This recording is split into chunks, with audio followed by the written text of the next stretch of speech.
We don't understand this. We are normal Americans, and what we don't understand is the political voting habits of four pretty salient groups. I am Mark Stewart Greenstein. My heritage is to one of those groups, and it is so perplexing why Jews, Indian Americans, Catholics, and African Americans vote Democrat. In most cases, in large majority, when there's Democrat pitted against a good Republican and often a very good third-party candidate. And yet, the Democrats have had your allegiance for far too long. I'm not sure if you understand why you vote that way. It seems like it might be reflexive, it might be steeped into tradition, but it deserves to end or at least be more thoughtfully considered. So let me try.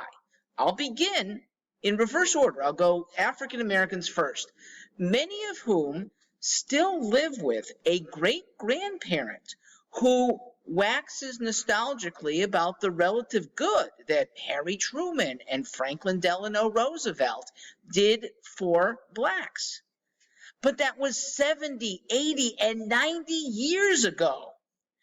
For the last 20 years, a good number of African Americans have woken up.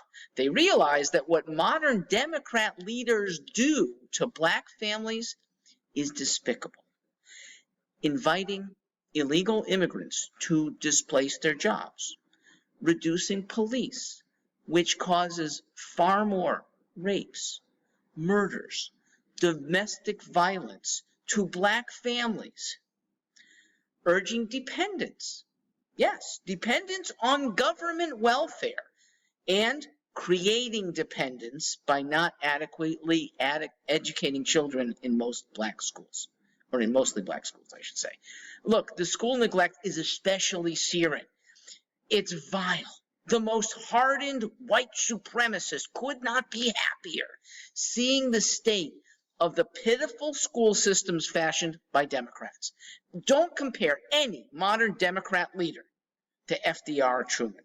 Joe Biden is closer to Strom Thurmond and George Wallace than to Harry Truman and FDR. Catholics, probably the largest group, who should be especially concerned with the Democrat leadership today. Catholic persecution that plagued Europe helped many Catholic families' ancestors get to America.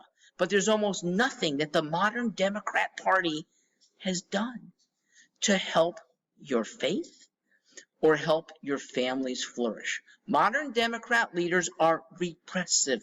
This goes especially to faith, where they happily defund Catholic schools, where they restrict Catholic hospitals and force, literally at gunpoint in cases, churches to close.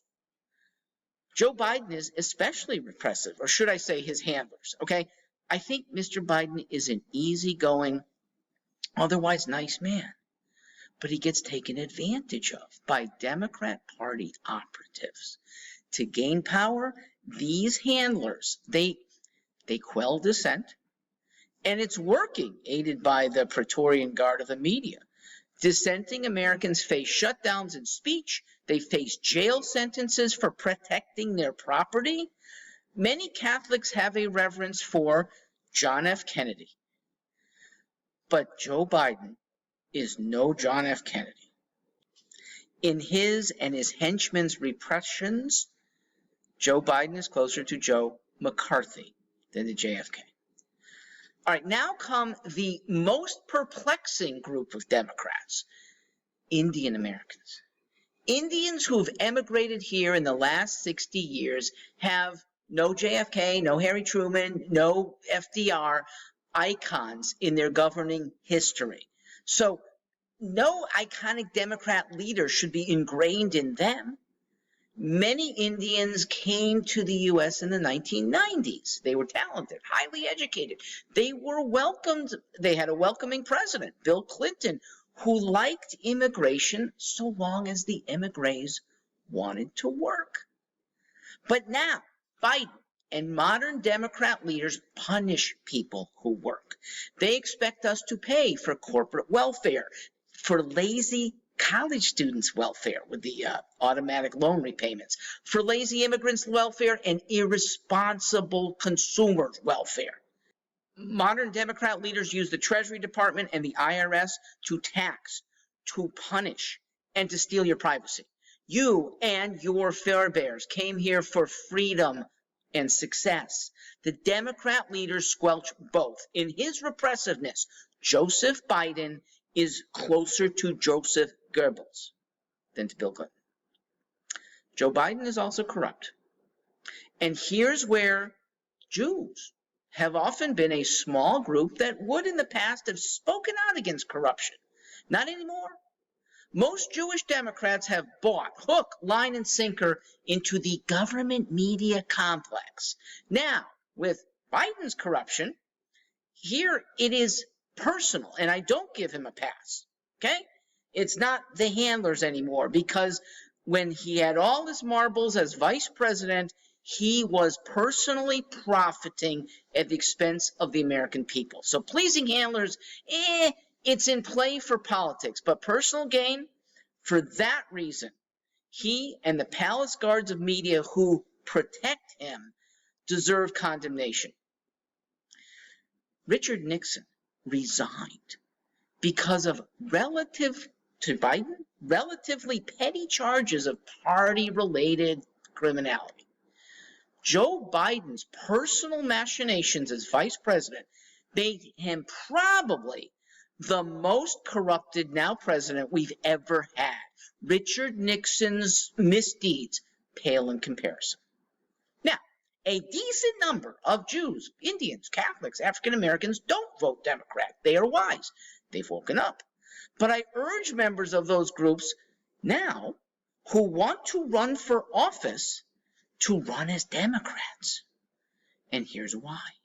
We, the normal people, need to invade the Democrat Party's leadership.